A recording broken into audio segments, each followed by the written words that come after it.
Wow, what is this?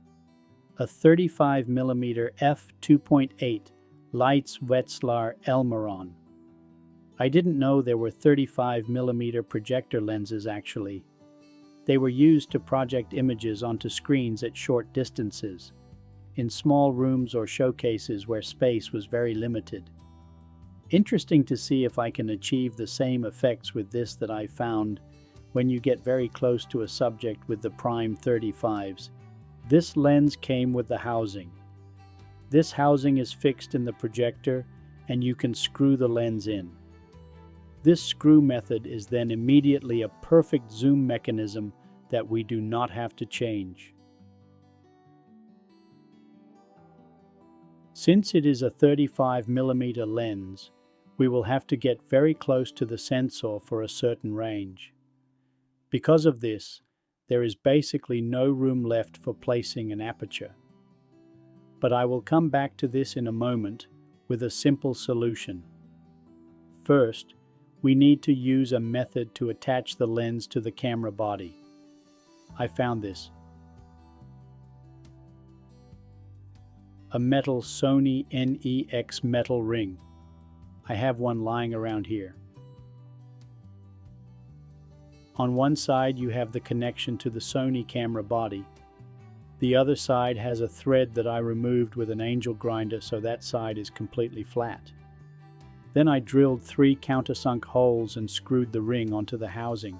Now I can place the lens with the housing on the camera.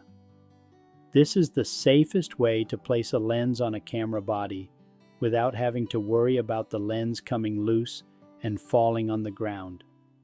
However, the lens can fall on the ground in another way.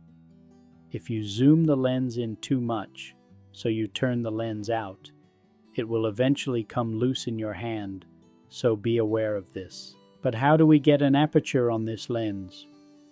Very simple with aperture rings.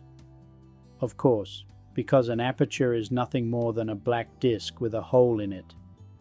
I made the discs with a 3D printer, but you could also make them simply from black cardboard. That works just as well.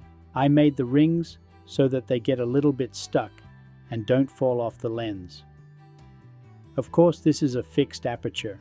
You have to make a choice for a certain size, which gives a certain depth of field. I think I made f5.6 and an f8. The depth of field only increased a little bit, but just enough for the very small objects I was shooting.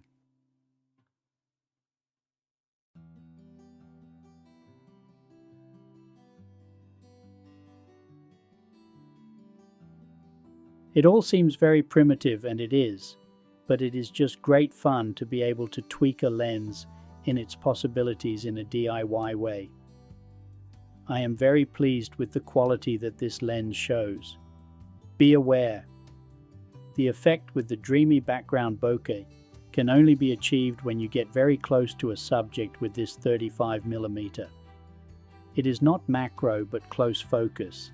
Let's say a distance from the front of the lens to the subject of 10 to 30 centimeters.